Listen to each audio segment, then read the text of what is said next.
Good morning, everyone, and welcome to today's webinar. My name is Chris Townsend, and it is my pleasure to introduce today's webinar to all of you on the line today. Before we get started, I want to make sure everyone who's new is aware we will have question and answer with the webinar today. Because of all the rich content we have, we are going to save questions until the end.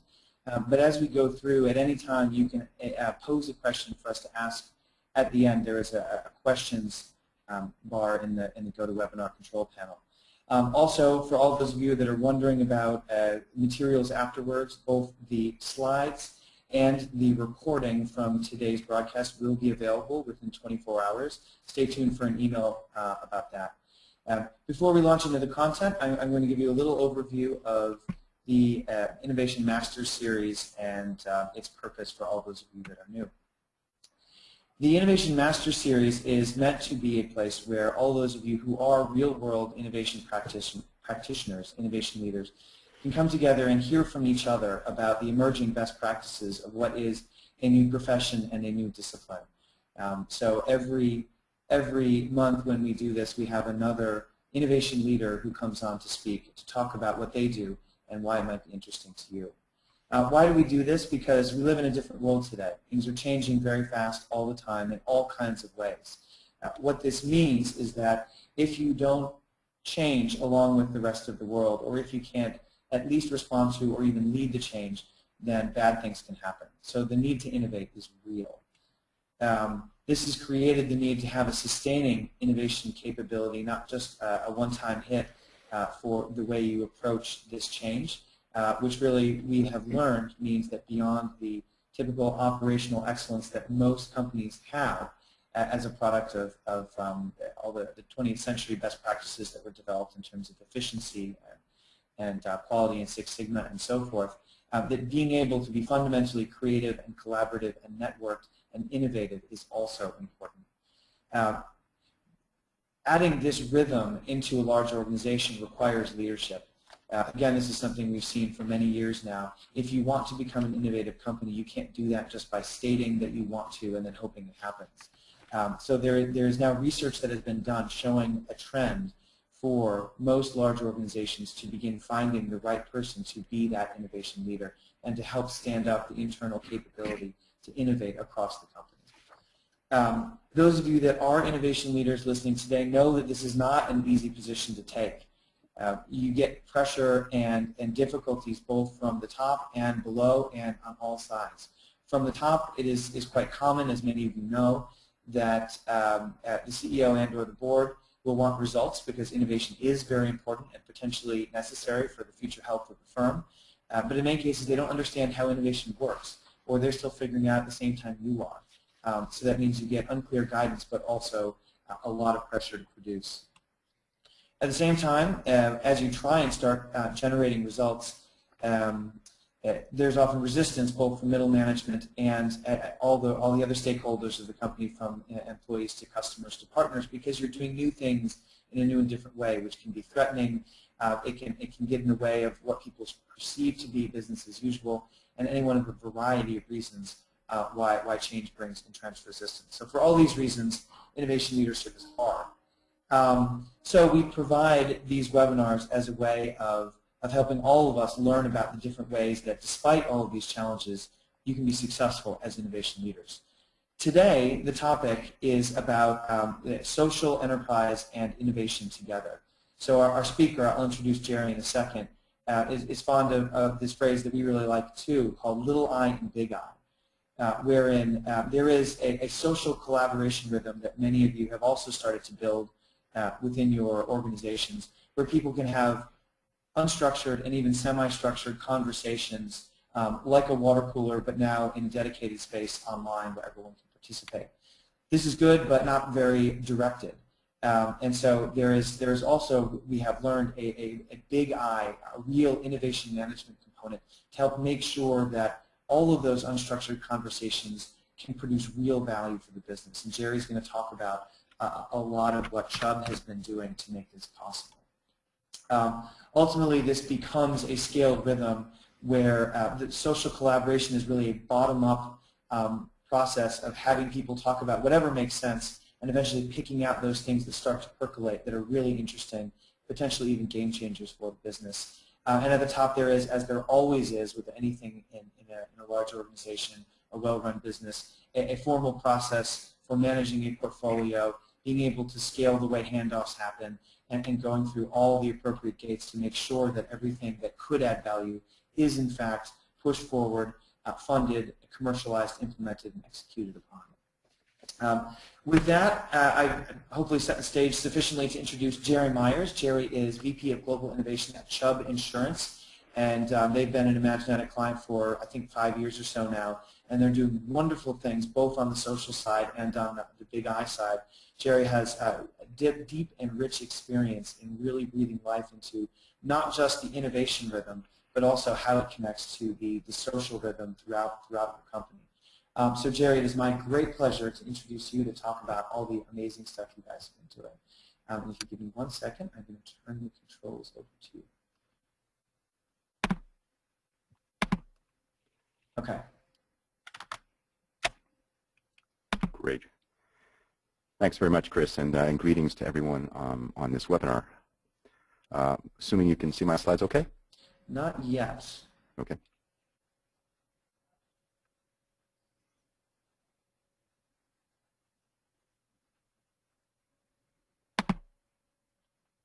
Sometimes there's a delay. There seems to be a bit of a longer delay than usual.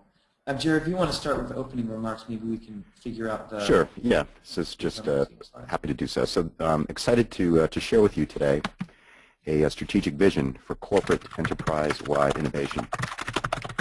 This vision, illustrated with use cases and early software development work, is based on over 5 years of experience as an innovation practitioner at Chubb Son, a global Fortune 500 property and casualty insurance company headquartered here in Warren, New Jersey. For those of you unfamiliar with Chubb Son, we are the 12th largest property and casualty insurer in the United States, with a worldwide network of some 120 offices in 26 countries, staffed by more than 10,000 employees. The Chubb Corporation reported $52.2 billion in assets and $13.6 billion in revenues in 2012. And as Chris mentioned, I look forward to answering all of your questions at the conclusion of this presentation. Gerry, if you can, just to interject, there should be a play, like a big play button on GoToWebinar. I think if you hit that, we should be able to see your slides.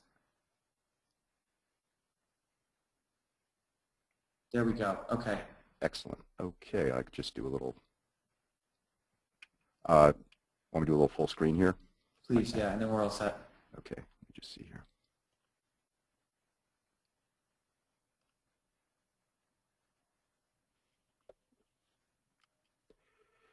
Okay, let me just see here.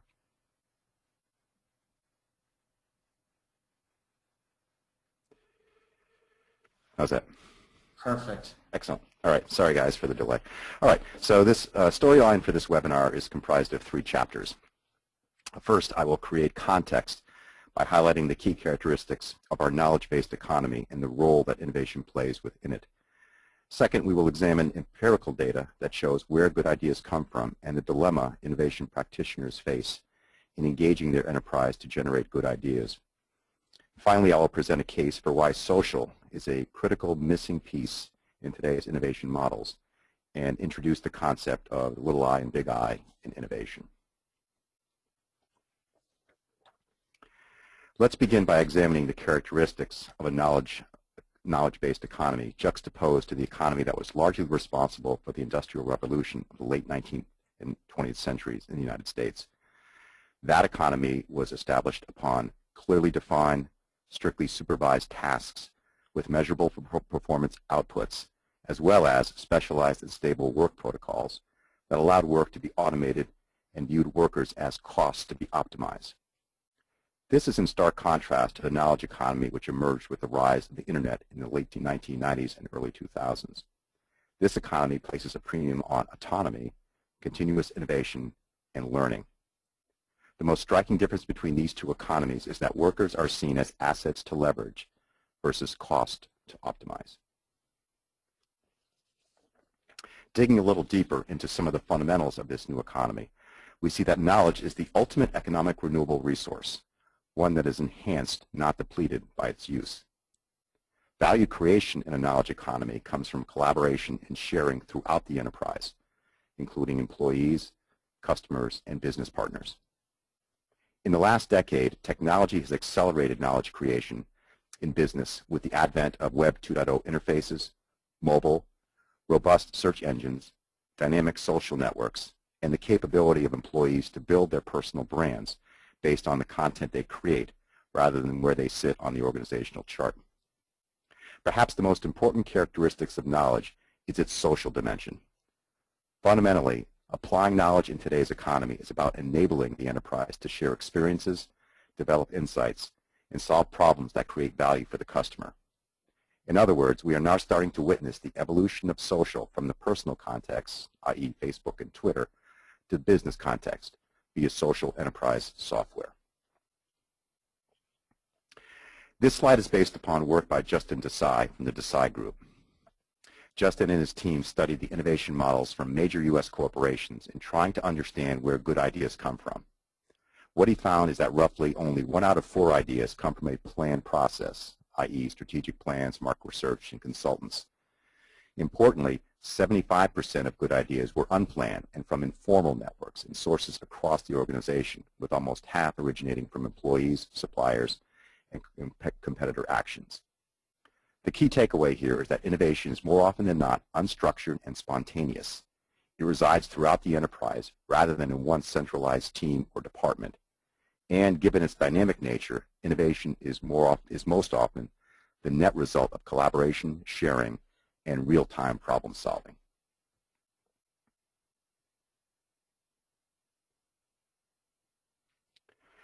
A short time ago, Chubb looked at its own database of ideas to better understand who was contributing and how often they participated. We analyzed a database of approximately 3,000 ideas from 1,000 employees on 2 dimensions: contributions per person and the value or rank of their ideas. We discovered 2 unique types of idea contributors: the head, or people who contributed dozens of times, and the tail, or many people who contribute a few times but whose contributions were highly valuable.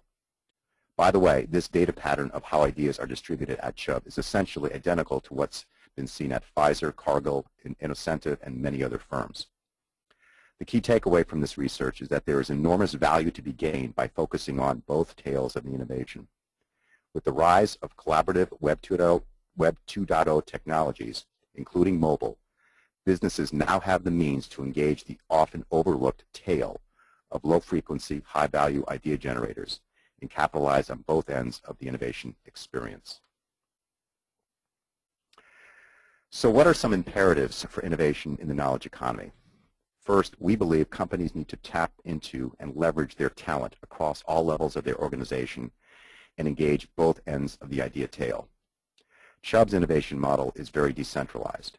We try to engage with people who are closest to the transactional endpoint, those interacting regularly with our brokers and customers, processing our policies and claims, as well as those that have formal product development and business planning roles, that is, both ends of the innovation tail. Secondly, innovation must build an ongoing dialogue among employees, customers, and distribution partners. By listening and acting upon what your employees, customers, and partners tell you over time, trust and deep relationships are built, and trust, over time, leads to deep-level insights that create value and a sustainable competitive advantage. To facilitate this process requires a platform that is dynamic, always on, open, and collaborative, and one that is easy and intuitive for all end users to access and use throughout the organization. When configured and implemented properly, this platform should be a place where work gets done and integrates all the places where employees go to each day. For instance, email, company websites, wikis, and various content repositories. Now that I've hopefully provided context and examples of innovation in the knowledge economy, let's look at some of the common characteristics of corporate innovation models today. Based on our experience at Chubb and from numerous interactions with innovation colleagues at major corporations over the last few years, a distinctive pattern emerges for how innovation is designed and implemented. Namely, innovation tends to be static and event or challenge-based, is often the domain of a centralized R&D organization, and is governed by detailed stage gate processes. Only a very small fraction, well less than 1% of innovation output, is acted upon. Other than product ideas with strong financial metrics, firms often struggle to quantify the overall value of their innovation models. Participants are actively engaged and rewarded with a variety of rewards and recognition programs, from iTunes and Starbucks cards to one-on-one meetings and or formal recognition from senior executives. Last innovation models today tend to be episodic, with lots of hoopla on both the front and back ends, somewhat reminiscent of a carnival that rolls into town each year and leaves somewhat of an empty promise to see you again when it passes through town.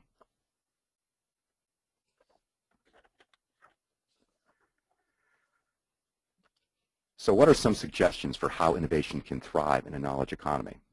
At Chubb, we believe innovation should be open and collaborative, engaging folks throughout the enterprise, combining both ideation and social business platforms, that is the big I and little I of innovation, have integrated search capabilities that provide both simple front ends and robust analytics on the back end.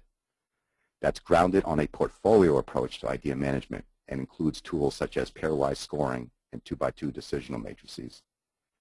And last, from an organizational standpoint, be more decentralized than centralized with a very light touch approach to enable innovation to plug and play throughout the organization. At Chubb, we've been able to accomplish this by identifying early, highly visible wins and provide off-cycle, non-operational seed dollars for experimentation and proof of concept funding. Chubb has a strong track record of innovation throughout its 130 years. We were the first insurance company to target the affluent customer with personalized insurance products. We were the company who first developed and launched directors and officers insurance. And we were the company who first implemented comprehensive insurance solutions for emerging commercial market segments, such as clean tech, life sciences, and technology. Our innovation model, launched in 2008, was meant to accelerate the pace of innovation throughout Chubb and establish both a culture and competency of innovation among our 10,000-plus employee base in the 26 countries we operate in. In light of this charge by our board of directors, our innovation model has produced a 5-year track record of tangible results across a wide array of business areas, has been both internal and external focused, has become easily transferable and highly adaptable to all organizations within the firm, from Australia to New Jersey. Most importantly, Chubb's innovation model is now all about model integration. That is, combining both our ideation and event-based platform, the big I, with our social business technology platform, the little I. In doing so, we are beginning to see the ability to export and import content across both platforms and leverage or find a home for the 99+% of ideas that never get acted upon. In doing so, over time, we are confident in our ability to build and maintain an active knowledge repository for one of our firm's key assets, the intellectual property of our highly talented employees. What is the little I of innovation at Chubb? It's our Connects internal social enterprise platform. Internal because only employees can get into this. It is behind our firewall. Social because it provides us with features that our corporate internet will never provide, namely a place for employees to connect and collaborate every day. Connects is always on, or a place where work gets done by our staff. It moves us from an email world to from one to many, and has end-user content driven and is highly organic. The goals and capabilities of our social platform are centered on knowledge sharing and open collaboration, as well as delivering on a set of functional areas that drive the active exchange, storing and retrieval of content in an easily configurable and user-driven activity streams. Our introduction and experimentation with the social little I side of innovation began a couple of years ago. Rather than deploying the software to all employees, we took a use case approach to discover where and how this platform created value across the organization. This proved to be highly beneficial since we were able to quickly discover 3 common characteristics that drove adoption. They were those areas of the firm with deep pockets of technical subject matter expertise. Examples of this at Chubb are personal lines appraisers, loss control professionals, and specialized underwriting communities such as clean tech. Geographic dispersion and or organizations that are highly siloed. And last, working in knowledge areas that are dynamic, either from a market, economic, and or competitive point of view. I'd now like to provide a tangible example of our social enterprise platform, Connects in action. The example is with our loss control group and addresses their paramount need for real-time, deep knowledge and idea sharing. This group is made up of employees who often travel, are located all over the world, and have very deep areas of specific subject expertise. They often encounter issues which are highly unusual or new. In Connects, a user can post a question and rapidly get responses from any area. See the bottom example about urban beekeeping, where responses came from Baltimore, Ohio, New Jersey, and Toronto, all within 6 hours after the question was posted. The group can also post resources that they've created and ask for material from the rest of the group when building presentations, so not always to have to create items from scratch. The Big I innovation has a number of core characteristics. This is an idea generation platform. As mentioned previously, this tends to be static or challenge or event-based. It's usually business unit or organizationally driven. Some of the parameters around our innovation platform: it provides complementary off-cycle pipeline of basically 1 to 3 year ROI ideas. It has centralized technologies and processes, and we've developed a fast, repeatable process across the global enterprise. It has simple, easily configurable idea generation platforms, and it has also a very robust back-end scoring capability that leads to 2x2 decisional matrices. At this point in the presentation, I'd like to turn it over to Phil Warner from Imaginetic, who's actually going to provide you a glimpse of some of the development work that he's doing with regards to integrating the big I and little I of innovation. Phil? Thanks, Gerry. Good morning, good afternoon to everybody. I'm going to talk about Chubb and Imaginetic's partnership and how we've worked together collaboratively. We've mentioned collaboration a lot already over the past couple of years on connecting with these worlds of social and of innovation, and describe our partnership and show you what fruit it's beginning to bear. Imaginetic and Chubb have been working collaboratively over the last 2 years to create a bridge between their innovation and social business environments. That began in Boston over breakfast. Gerry set out his vision for revitalizing their ideas store. We caught up in London a little while later, which I think Gerry will agree was very convenient for the Doctor Who store to talk through a proposal and a prototype. And we've been working closely on this year towards a solution. As Gerry says, Chubb have 5,000 ideas, 30,000 comments, only a fraction of which have been acted upon. Chubb are seeking to get more ROI from this intellectual property and to really keep it on the front burner. And existing ideas' value can change, maybe due to organizational capability or to market conditions, meaning that there's a latent need to bring these ideas, whose timing may now be right, back into the frame. So creating a connection with Connects, which runs on Jive, has steadily been going enterprise-wide at Chubb, and that's seen as the outlet for this latent need. Let's look again at the good idea paradox here from one of Gerry's previous slides. Organizations are active in several networks, as you can see here: intranet, internal communities, extranet, supply chain, and internet, customers and non-customers, which, as Gerry says, opens up the potential for ideas to come from anywhere. And these ideas are the raw materials for innovation. Ideas are also fragile at their outset. They need nurturing in order to be developed into compelling business cases. And the network effects at large within each of these sources allows ideas to be shared, built upon, and evaluated by other people.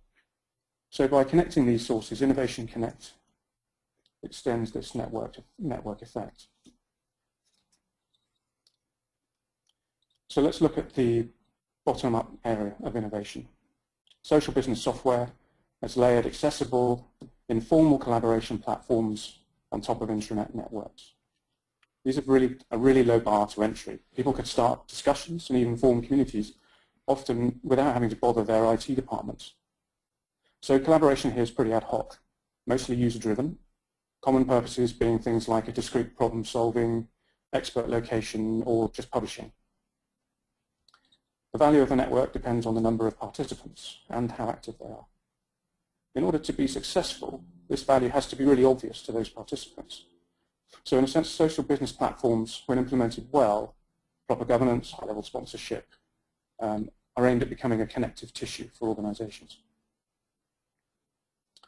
As social business is user-driven, the activity may not always align with sponsored innovation programs. That misalignment may be temporal, good ideas come up at the wrong time, or subjective. Ideas aren't aligned with the objectives of the organization.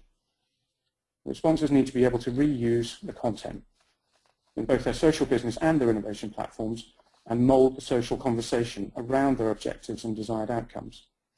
We've really identified that to get the most out of the potential of these networks, organizations really must be able to bring purpose and process to help nurture the ideas being captured.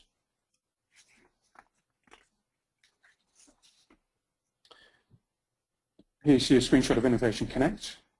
It's really an umbrella for bringing together networks of people to achieve purposeful collaboration, which leads to innovation. Both Innovation Connect for Jive and Innovation Connect for SharePoint let organizations embed their innovation programs into their social business platforms, exposing these programs into places where people spend their working day. We can also help push your innovation program into Yammer, Salesforce, and IBM connections. So innovation leaders can target specific communities on these platforms, communities that are shared with those on Innovation Central, and benefit from these communities' ability to collaborate and share in those networks. For these programs to work, people have to engage with them, though. Author Dan Pink, in his book Drive, defines autonomy, mastery, and purpose as the three key factors that drive engagement at work. Sponsored challenges allow organizations to clearly define that purpose. Inviting collaboration on these challenges should give participants the autonomy to meet them in imaginative ways. And by allowing people to follow ideas throughout their lifetime, participants can demonstrate mastery by seeing their contributions influence successful outcomes and to become associated with different areas of expertise. Just a quick look at a few of the details then. Innovation Connect offers a dedicated activity stream of ideas from current challenges across all communities, as well as access to ideas from past challenges. People can read the very latest ideas, sort to find particular ideas or authors, or find the most popular trending ideas across challenges and communities. People can contribute directly from Jive or SharePoint, as they're authenticated with Innovation Central automatically in the background via single sign-on. Those contributions could be votes, comments on existing ideas, or entirely new ideas. And people can also follow their favorite ideas from within Innovation Connect, or they can choose to be alerted by email when new collaboration occurs. To further support sponsors, a special stream of spotlight ideas is included. This lets sponsors highlight particular areas, perhaps because they're a great example of what they're looking for, or because they think the idea has some potential that needs more development and nurturing. In this way, they can encourage collaboration at a very, very granular level to drive specific opportunities. Innovation Connect is permeable. That means it's easy to move from the formal to the informal and back again. So here are a few examples. Ideas can be shared directly from Innovation Connect with other Jive users, pushing links to their Jive inbox and via direct email. Ideas can be embedded directly in conversations taking place in Jive. Using app actions, this puts ideas just a few keystrokes away from every social conversation, which we hope extends their potential enormously. People should be able to pivot easily between the informal and the formal. Innovation Connect also allows people to move entire collaboration threads into their innovation challenge stream. And this means that social content can be easily injected into the innovation program. Now, enabling this collaboration at scale means that you need to have tools to achieve oversight and to select the right ideas to develop and to implement them in a repeatable fashion. Innovation Connect connects all of your collaboration to Innovation Central, where Imaginatics evaluation and execution capabilities help you apply the 99% of perspiration to the 1% of inspiration that you've captured. So that's Innovation Connect. I'm going to hand back to Gerry now to describe how that oversight works. Great. In Chubb. Thanks, Bill. Okay. All right, Gerry, just wait a sec while Sure thing. while we get the, if you can hit that play. Perfect. Okay, we can see your screen. Excellent. Okay. Thanks, Phil. Great job. So I'd like to now, as I was kind of giving some illustrations of the little I, I'd like to now focus a little bit on the big I. So this is our ideation or a challenge-based innovation platform. Idea generation typically at Chubb focuses around a specific set of challenges. The example that you see here was actually from a recent learning and development program with our high potential employees at our Chubb Business School. And the challenge that they faced was around coming up with ideas, potential solutions for basically solving the workplace, sales and marketing, and or product service models of the future. An example of how we score and begin to provide that governance that Phil was mentioning about initially resides on our Pairwise review method. Pairwise, a form of conjoint analysis for those statistic aficionados on this webinar, is a robust, widely used scoring technique that randomly pairs two ideas and allows the reviewer to rate the idea pair on criteria, on a predefined set of criteria by simply moving a slider bar on the middle of the criteria, which I'm pointing to now with my mouse. You just simply move the slider bar to the idea that has that quality. At Chubb, we have used this tool over the last 2 years on at least a dozen different innovation initiatives. And most recently, we've utilized the tool to accelerate business planning and strategy development activities within our business units. One of the key benefits of the Pairwise scoring tool is that it easily enables a portfolio approach to innovation management.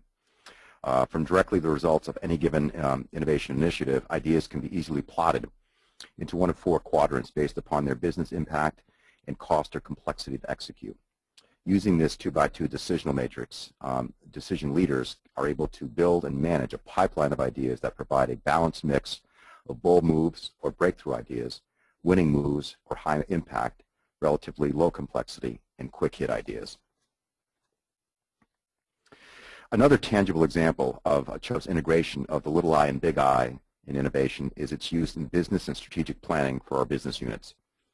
Rather than create content at senior level meetings, often resulting in a flurry of filled out flip charts and sticky notes to make sense of, we utilize our Connect's social platform to generate collaborative insights and content generally 4 to 6 weeks in advance of any strategic offsite.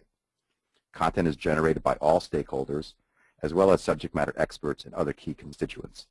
Often it is focused on a particular business objective, for instance, organic growth, with the online platform facilitated by a cross-functional team of seasoned, well-respected staff. Just prior to the offsite, the content is harvested and positioned as a set of discrete ideas and or solution proposals. These ideas are then vetted and discussed at the offsite. Senior business leaders are then able to quickly identify priorities for either immediate action or additional analysis. The net result is that leaders are engaged with thoughtful content to discuss and vet, as opposed to developing the ideas via the more tedious, costly, and labor-intensive efforts of live brainstorming sessions. Finally, the output from the strategic offsites is objectively scored using the Pairwise tool previously discussed, with action plans developed and brought back into the social platform for project management. Chubb's utilization of our social and ideation platforms has brought the company closer to what we believe is a more integrated, fully connected enterprise. When combining the social layer of Chubb Connects as our always-on environment or innovation ecosystem with our ideation platform's robust scoring tools, we have the ability to engage, connect employees, customers, and distribution partners in very much real time. Our branch offices, having taken full advantage of both platforms in the last 12 months, they have utilized these platforms to solve specific innovation challenges, resulting in ideas that are being implemented and gaining traction in the market, such as service excellence and operational efficiency. In our personal lines business unit, we have set up a social business connects community for our agents on the topic of billing So we have continuous stream of ideas and discussions in this very important area to Chubb. And the combination of both our social and idea generation platforms has increased the speed of collaboration and execution, established stronger ties with our best agents and brokers, and has increased employee engagement, particularly those who transact and process our business every day. Finally, culturally, we are beginning to institutionalize employee feedback to ensure our decisions are as broadly informed as possible from both within and outside the organization. So in summary, we believe that innovation in a knowledge economy is becoming more and more strategic imperative, that current static-based models only solve one side of the equation, that innovation is as much a culture, mindset, and environment as it is a process. It requires an always-on ecosystem or environment to thrive in a knowledge economy. Social and social enterprise software solutions begin to bring this new dimension to innovation. And importantly, the little I and big I are complementary and not competitive with one another and necessary to build sustainable value in a knowledge economy.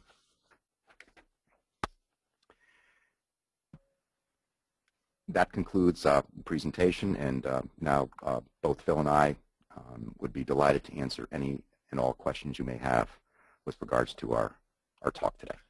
Excellent. Thank you, Gerry. Thank you, Phil. Great stuff. This is Chris coming back on again. So we do have 20 or so minutes for questions, which is wonderful. Those of you who have been on our webinars before, you know that simply type a question into the questions panel on GoToWebinar, and we can help you have Gerry and Phil address it. I'll just start off with one, Gerry, from a bit earlier in the broadcast. Sure thing. Back on slide 9, you talked a bit about proof of concept funding in innovation. Can you go a little more into what that means and how it works for you? Sure. So we have a very engaged visionary board of directors, and when they established or gave us guidance for our innovation model 5 years ago, what they basically did is authorized us to set aside some monies that would provide seed funding for ideas that were meeting any particular challenge. And it operated very much similar to like a venture fund would, in Silicon Valley. There was a certain amount of discretionary dollars. The venture fund committee would meet, see proof of concepts, or in some cases business cases, and and authorize funds to really provide those ideas with the necessary testing and proof of concept, on a small scale before we would implement them more broadly. Okay. And do you have any special wins or proof cases that have come out of that part of your model? Yeah, sure. So very early on, there's one in particular that I can just briefly talk to. This is actually developed into a very successful product for us. So pharmaceutical companies, obviously they are always keen on new products and keeping their pipeline robust.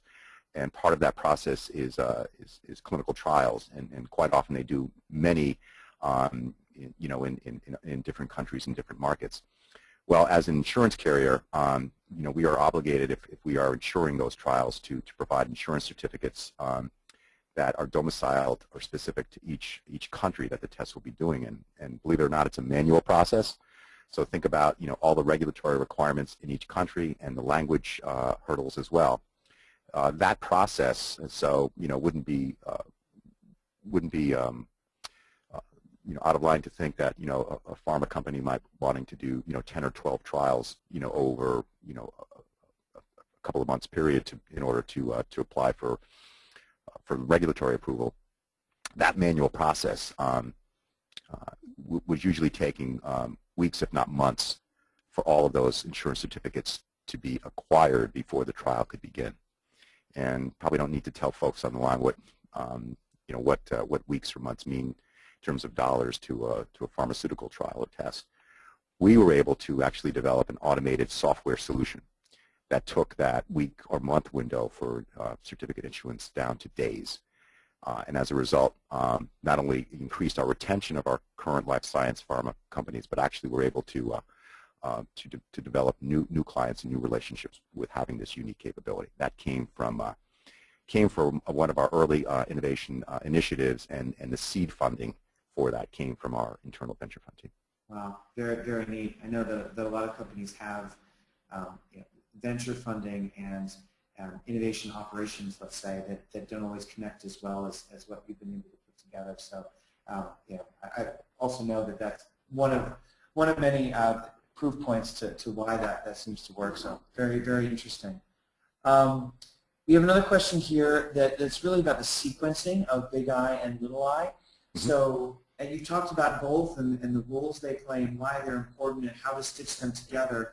Is it important to develop one before the other, or do you develop them independently and then stitch them together? Or what does the sequencing of these two rhythms look like as you begin to integrate them? That's a great question.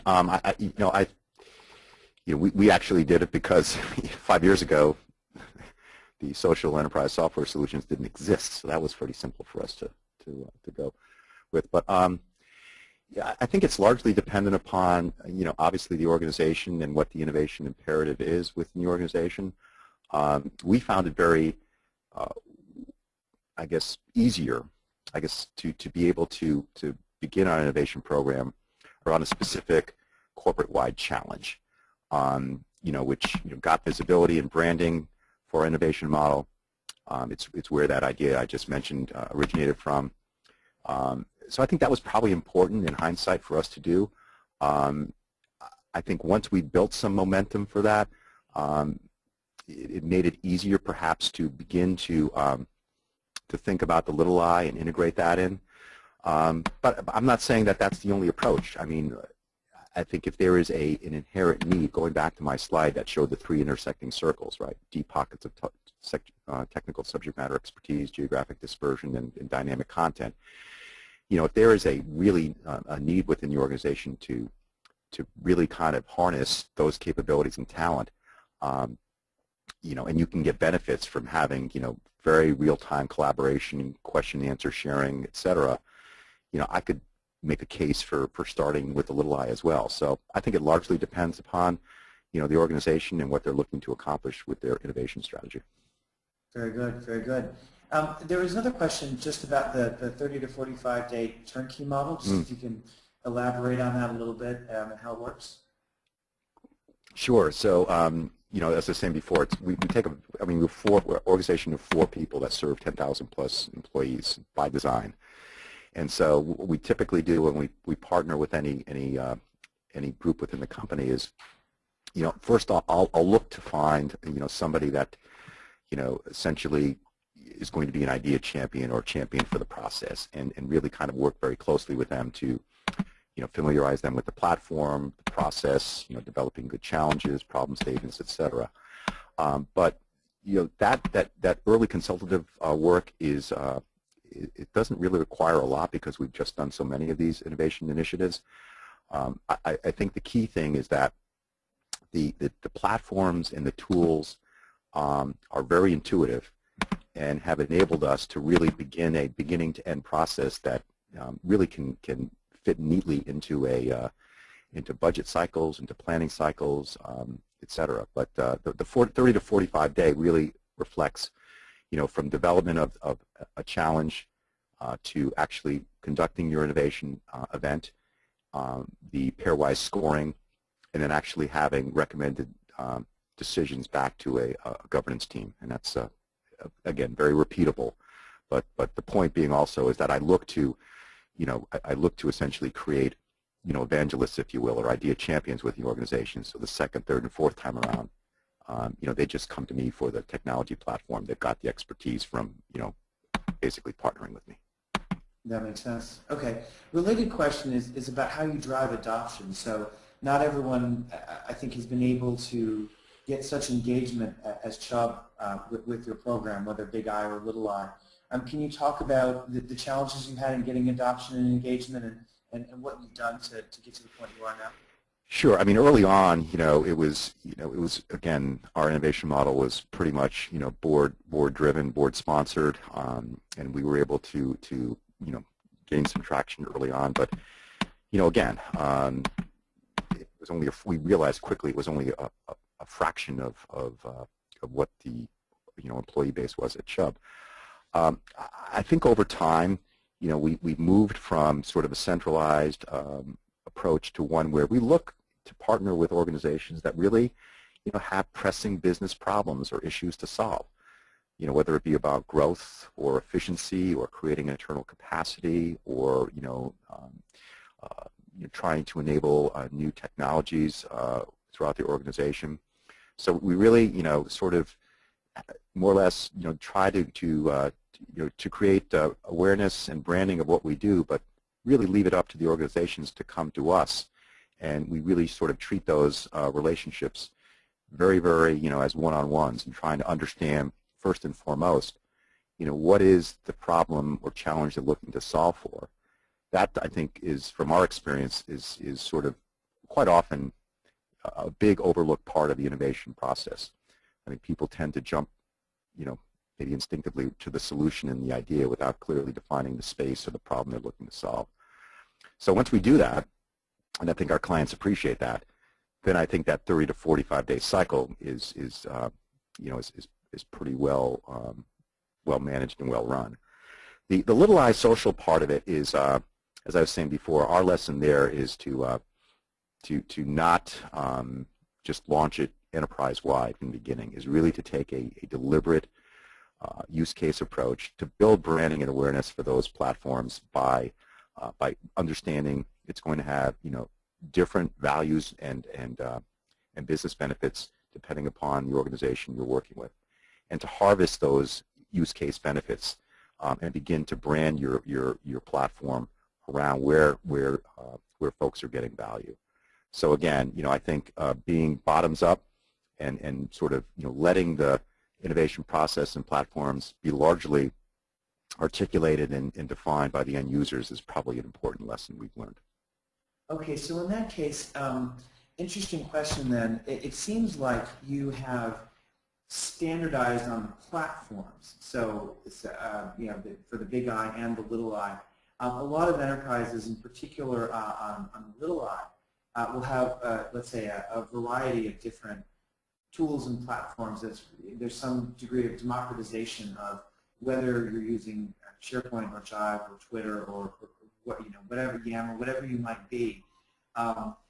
Does that mean that there was some mandate that everyone use one social platform, or is it just sort of cascaded that way over time? Well, so I guess we saw social, I guess, 2 or 3 years ago as probably something worthy of investigation, and we were sort of agnostic to the platform, and we did the typical seeing multiple vendors. We I think had a very visionary set of leaders that saw the complementary nature of the little I, and also saw its immediate benefits of being able to simply have discussions, answer questions, curate knowledge in content repositories. All of these were sort of immediate benefits that we saw.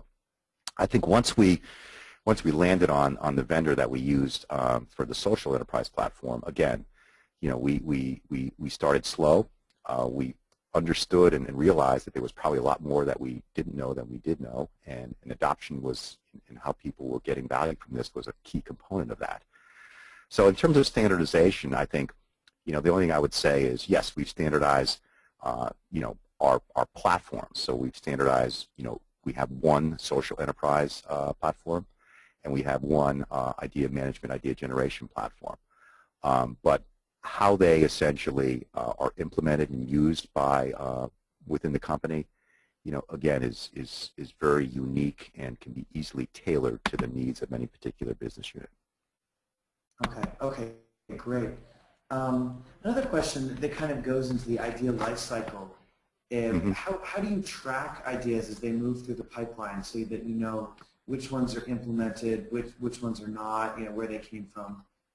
Yes. So we largely let our customers and clients do that, because ultimately, right, the idea is that we may provide seed funding for.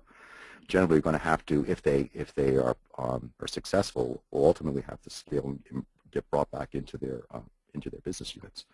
So as I said before, we try to recommend this portfolio approach. I think, folks are keen in terms of it being a useful tool to be able to build their pipelines. But essentially, how they track their success over time, we don't, because we just play in so many different places within the organization, we don't have, a centralized way to track the ROIs of each idea that we fund, beyond kind of what their payback is of the initial seed funding request. Right. Okay. Once it gets once it gets the scaled labs. and implemented, it really is the ownership of the organization that has the P&L responsibilities. Right. You've handed it off, and so Yep. then it's the ball's in their court. Yeah. Mm-hmm. That makes sense. Okay. Another question around the audiences you choose. So you'd mentioned that Connects, at least, is for internal use, employees only. Is there any worry that you're missing a lot of contributions from customers or partners or anyone like that?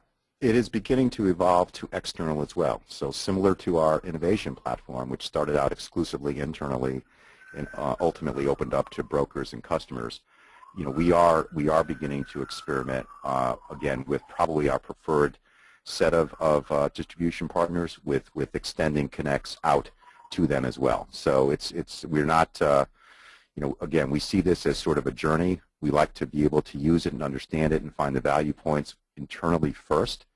But once we do and we can articulate those to ourselves, then we're pretty confident about making those available to our to our distribution partners. Right. Okay. Okay. Good. Yeah, that makes a lot of sense.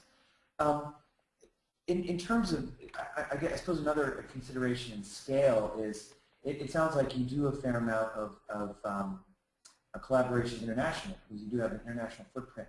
How do you handle culture and/or language barriers? In particular, in language can often be a hang-up if you're not, sort of a global workforce that speaks English. Yeah, that's a great question. I mean, I think we're beginning to try to address those challenges. I'd like to say we have it solved, but we don't.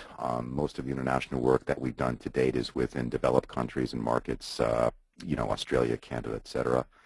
But I think we are cognizant of needing to be able to go down and interact with with countries in their specific locales.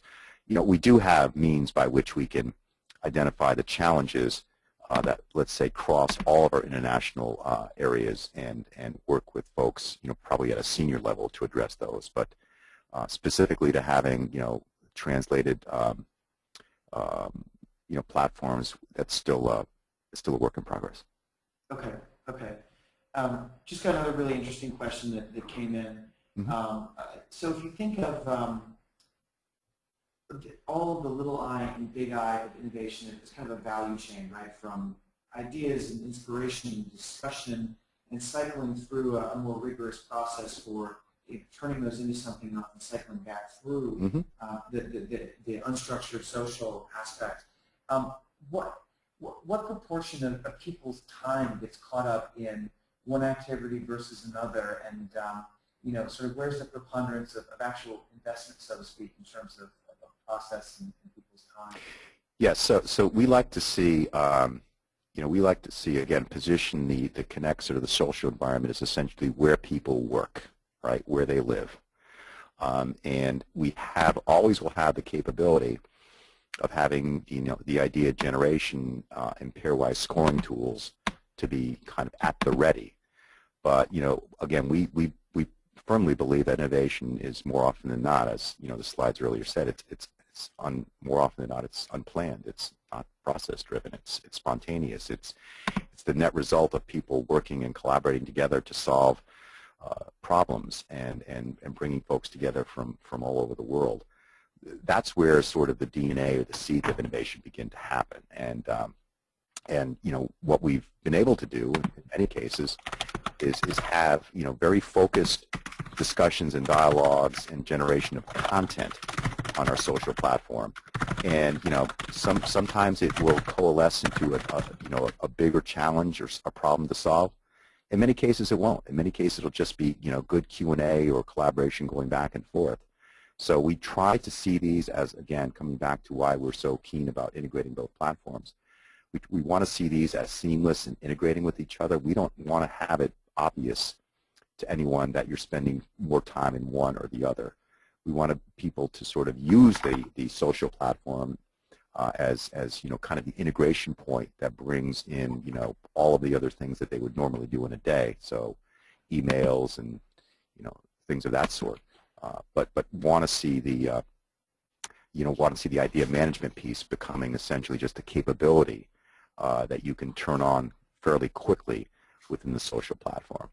The other thing just to kind of add to, and this comes back to a little bit of Phil's talk, I think what initially drove a lot of this integration that we're working on right now is the frustration, that we had over 5,000 ideas, and you quickly can put a dollar value in terms of the intellectual capital that represents. And these were solid ideas.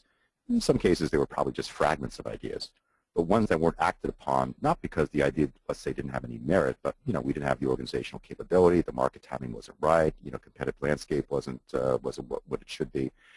So, but the problem we saw is that these ideas were essentially being kind of in a warehouse, and they weren't they weren't being leveraged, and that investment that we had in intellectual capital on those ideas wasn't being repurposed. So simply having a means by which we could bring those ideas back into discussion was huge for us. But then, we begin to see these platforms as, well, that's just the start, right? You should be able to seamlessly go both ways, from both, Jive or SharePoint into our idea management platform and vice versa. So again, over time, we see these as sort of interchangeable parts of the bigger whole, and the bigger whole being innovation as a dynamic, ongoing capability within an enterprise. Great, awesome answer. We are 1 minute ahead of the top of the hour, so Gerry, I'll ask you for parting thoughts about where you want to go. I mean, obviously, this is something that's a work in progress. A lot of great stuff is happening. If you look forward 1 year, even 5 years, where do you want the organizational rhythm of Little I and Big I to get to? I think for us right now is just making it as widely available and used within the organization. I think the tools are there. We just want to make sure that people use them and get value however they choose to. And also realizing that this is very much like sort of our innovation journey has always been. Very much a learning experiment. We try to quickly learn from where things are going well, and frankly, quickly learn where things aren't going well, and always being kind of nimble to change along the way. We firmly believe that the little I or social, particularly for millennials or younger people who are coming into the workplace who grew up only knowing the internet, that these are going to be table stakes tools in a very short time.